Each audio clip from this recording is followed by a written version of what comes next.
It's all pure assumption, and they won't ever know if we think they're cringe. So why is it that we care so much about what other people might potentially think? I saw this TikTok the other day, and it was about this girl who was saying that everything cringe she did actually ended up being a huge success. So the example she gave was she started modeling when she was in high school, and everyone thought it was cringe in the beginning. She did like, I don't know, advertisements or something. She said like it was like a very basic level modeling. And then eventually she got to New York, and then she was a model there. And then people didn't think it was so cringe anymore. That really got me thinking, like, that's so true, because let's say any celebrity that started off, you know, really small, they probably thought it was really cringe to do what they're doing. Or like anyone who's big on social media now, let's say like the social media influencers and people like that, they started off with zero. And they probably thought it was cringe, and everyone around them probably thought what they're doing is super cringy. But in the end, they became a huge success. So I started to ask myself, what is behind this feeling of cringe, and why we feel cringy when we're starting something off, and also how that can point us in the right direction. So cringiness is just a feeling of embarrassment, right? Like it's a feeling of shame when we get to the core of it. And we feel shame whenever we do something that we think we're not supposed to be doing, or when we think that what we're doing is not right? Like not acceptable, not lovable. And it made me think, like, why do we even feel cringe in the first place, right? Like, why do we feel that shame when we start something new? Or why do we even feel like things that people do are cringy? The first thing I do want to say is, like, it's actually fine to be cringe. Like, there's nothing wrong with being cringe. Like, sure, it feels uncomfortable. Yes, people might look at you funny or look at you weird, but at the core of it, cringiness is just embarrassment. And embarrassment is just something that we feel in certain situations, and it does not necessarily reflect the reality of that situation. So that's what I want to talk about in this video, is essentially how feeling embarrassed is not bad. Feeling embarrassed is just an expectation that we have within ourselves, and things are only embarrassing if we think they're embarrassing.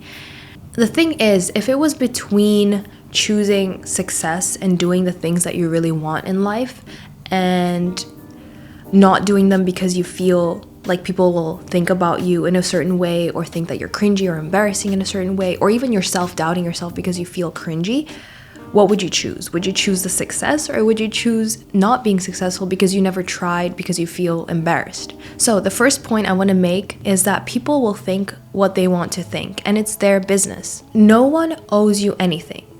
People can think what they think, and they don't owe you good thoughts. They don't owe you kindness. They don't owe you good vibes. You cannot control the way people will think of you. And yes, you can manipulate it to a certain extent, right? Like, we can dress in a certain way. We can present our personalities in a certain way if we want to be liked. But that is never going to get us anywhere, because we're not being our true authentic selves. And even then, even when you try to be liked or try to present yourself in a certain way in order to be liked, it is not a guarantee. It is just a loss-loss situation. Like, whenever you try to manipulate yourself in a way in order to be liked by other people, you not only lose yourself, but you take away their ability to see who you truly are. And in that way, you take away the gift that you give them by being yourself. So you lose and they lose, because they don't ever know who you truly are. And if you think about it, like, you think thoughts about other people all the time, right? Like, you think good things about them, you might think bad things about them. We all have things going on in our mind about other people, yet we expect, or we want other people to think only good things about us, even though we might not even think good things about everyone else around us ourselves, right? Like, so it's kind of this imbalance. It's kind of hypocritical to want other people to like us when we don't even like everyone around us. And also, when you think about it, when you don't like someone, how much does it really affect them? Like, you might not like someone, you might not tell them that you don't like them, and what does it do to their lives? Nothing really, right? Like, they're still living their lives. And it's the same in reverse. If someone doesn't like you, whether they tell you that or not, or they make it known or not, you can still live your life, and it doesn't have to affect you in any way, or in a way that you think it might affect you. The point I really want to make is that there is no way to control what other people think of you. People will think what they think the way you think what you think, and that's okay. Now, the second point I want to make is that wanting someone else to like you, or wanting someone else to think you're whatever it is, like good, cool, worthy, lovable, let's say not cringe or not embarrassing, is actually kind of selfish. And here's why. I'm going to call you out on your own BS. Firstly, people are entitled to their own opinions. Everyone is allowed to have their own opinion, right? Like people can think what they want to think. And who are you to change what they think? Why do you think that it's in your control? Why do you think you have the right to even change what they think? Why do you think that you're in the position to want to influence how they think, how they view the world, how they perceive you? So just because someone else thinks about something in a way that you think is wrong, it doesn't mean it's actually wrong, right? Like there's infinite ways to look at one thing. That's why two people in one situation will never have the same perspective on that situation. They'll see it in completely different ways. And in the same way, your truth does not have to be someone else's truth. Just because you don't want to look cringe doesn't mean someone else has to also think that you don't look cringe. Maybe to you, you're not, simple as is. And they are allowed to think that. That's the thing. Like, they don't owe you anything. They don't owe you good thoughts. They don't owe you a perception of yourself that you have of yourself.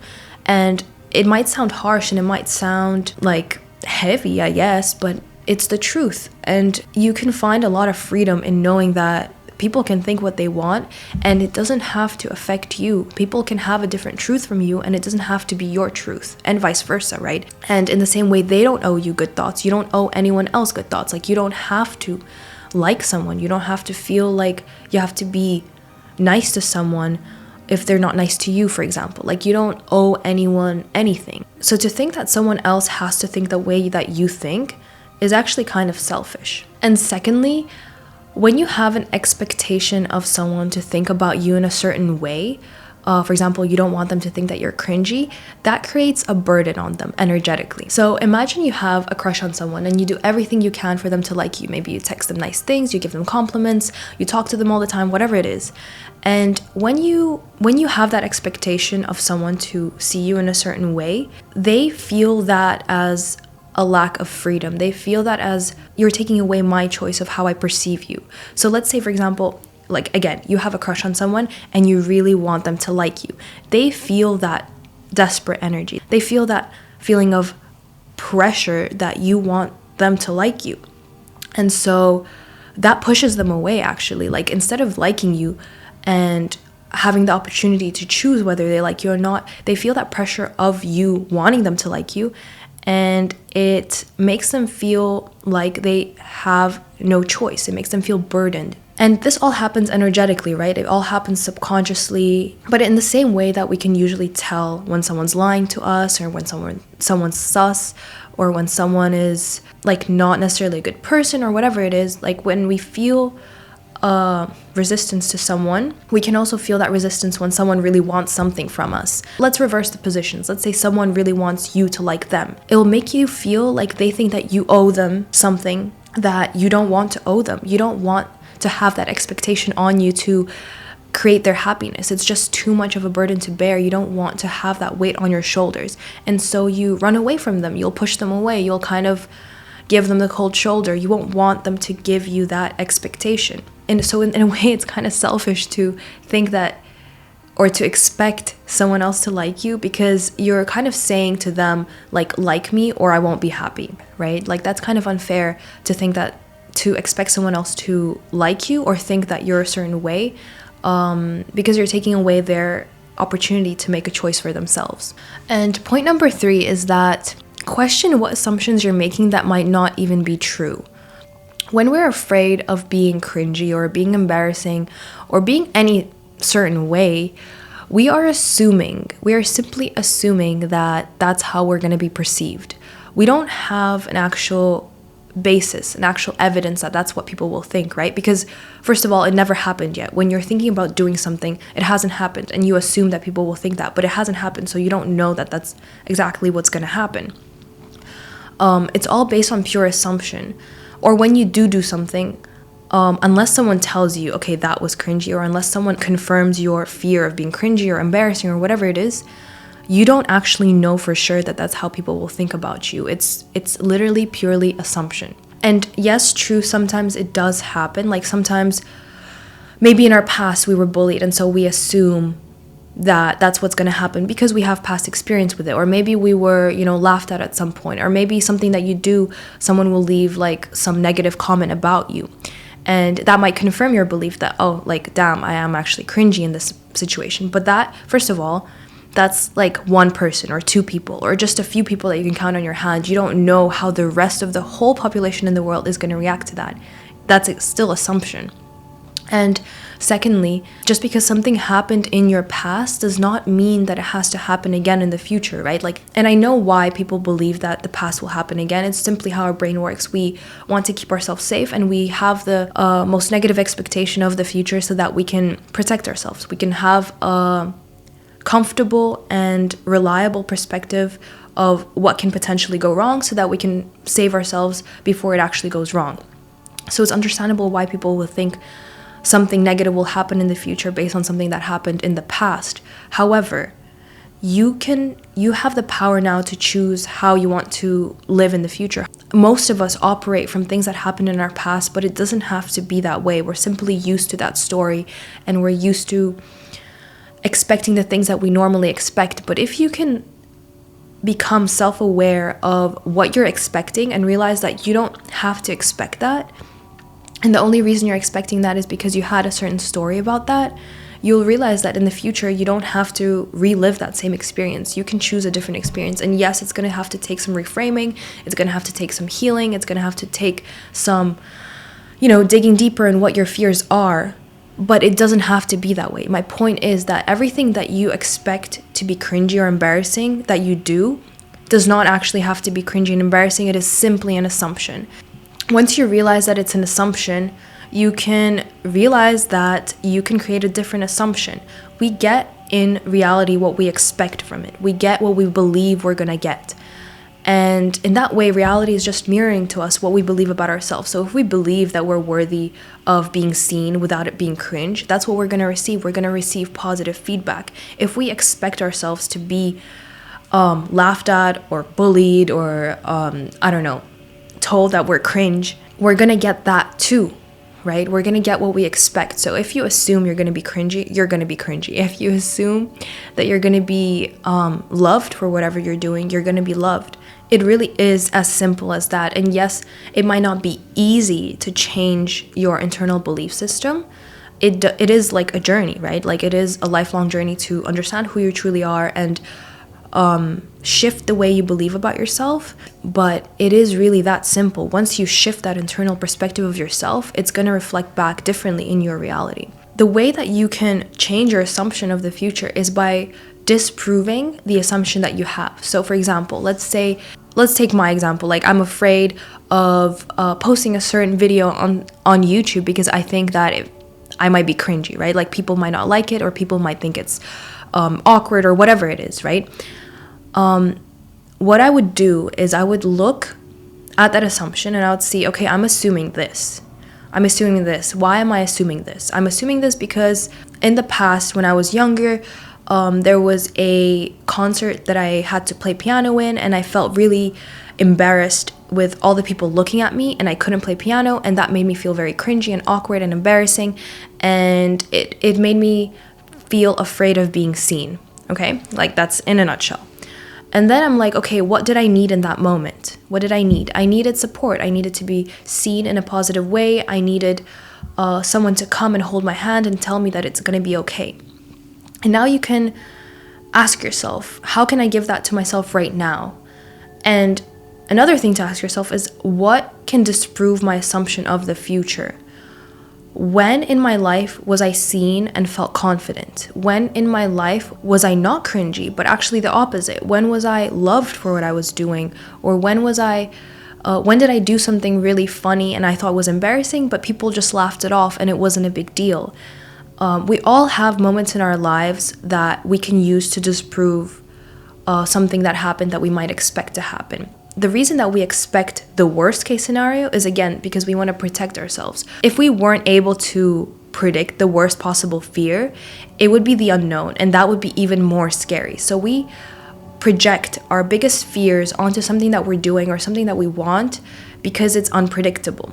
But if we realize that it's simply an assumption of our worst fear and that's not necessarily what has to happen, and we can start to disprove our assumption of the biggest fear happening by picking apart evidence in our lives where it didn't happen that, or it was actually a positive outcome, or we were actually supported, or we were loved, we can start to realize that that biggest fear is simply that, is just our biggest fear, and our brains just want to keep us safe in our comfort zone and keep our lives predictable. And we can reframe the whole situation, and it's not being cringe, but we're doing something that we're uncomfortable with, or we're stepping out of our comfort zone, and we can be proud of ourselves for that. A good example for me is that when I started my YouTube channel, my expectation was that if I would tell someone something about my YouTube channel, they would think I'm really cringe. I just expected people to think like, oh, like that's weird. Eventually I started to realize that, okay, I have this assumption that people will think I'm cringe. So what will happen if I simply do the thing that I'm afraid of? So I started to tell people that I was meeting or strangers that I started YouTube. And the feedback I got was actually always very positive. Not one person that I told reacted in a negative way. No one ever told me I'm cringe. Maybe they thought that, like, I don't know. Maybe they did think like, okay, that's a bit embarrassing, but they said something else. But every response I had to me telling them that I started a YouTube channel was like, oh my God, that's so cool. What is it about? How's it going? Like things like that, right? Like no one ever reflected back to me that it's cringe. It was simply an assumption in my head. I just assumed that people will think I'm cringe when I had zero evidence to back that up. And in fact, like the more I told people, the more evidence I had of the opposite. It really is simply just disproving your assumption over and over again to realize what you're doing is actually fine. Like what you're doing is maybe the best thing that you'll ever do for yourself. Maybe the cringiest thing. Like I mentioned the girl in the TikTok that started off modeling, and at first it was cringy, but then later she ended up being a model in New York. That could be you. You could be stopping yourself from doing something cringe that could actually be the biggest success that you'll ever do. And often when we are ashamed of something and we don't want to do that because we're ashamed, it's our fear keeping us small. So our shame tends to keep us very small and quiet and reserved, and it doesn't want us to shine bright. But if we actually do the thing that we're scared about being cringe about, it'll help us shine our light more, because we'll realize, no, we're actually not powerless. We're not shameful. We're actually powerful, and we can do the things that we're super afraid of or that is super shadowy for us. So actually following and uncovering what it is that you're ashamed about could be the most courageous thing you can do for yourself and can lead to the biggest success. People see situations in completely different ways. Something that you might think is embarrassing won't be embarrassing to someone else. Let's say, for example, you know how some people are embarrassed going to the gym? Like I heard people just like feeling uncomfortable in the gym, and so they're embarrassed and they're shy to go to the gym, and they don't, it keeps them from working out. And then there's other people, like those gym bros, for example, who love going to the gym and they love being seen in the gym. And what is the difference between these two people? One is comfortable in that environment and the other person isn't. So embarrassment is simply discomfort. It's simply something that you're just uncomfortable about and you don't feel like you're used to. A gym bro that's comfortable in the gym feels comfortable because they know they look good, they like the way they look, they know what they're doing. A person who's embarrassed to go to the gym simply doesn't know what exercise to do. They don't know how to work out. They might be new to the gym, or they might think that people are looking at them at the gym, when in reality no one's looking at them, and it just takes time to realize that. The only reason you feel embarrassed about something is because you feel uncomfortable in that. So the more comfortable you get and the more used to that environment or that activity or that person that you get, the less embarrassed you will feel, because you feel more in your comfort zone. So whenever you're stepping out of your comfort zone is when you're likely to feel fear or embarrassment or cringiness.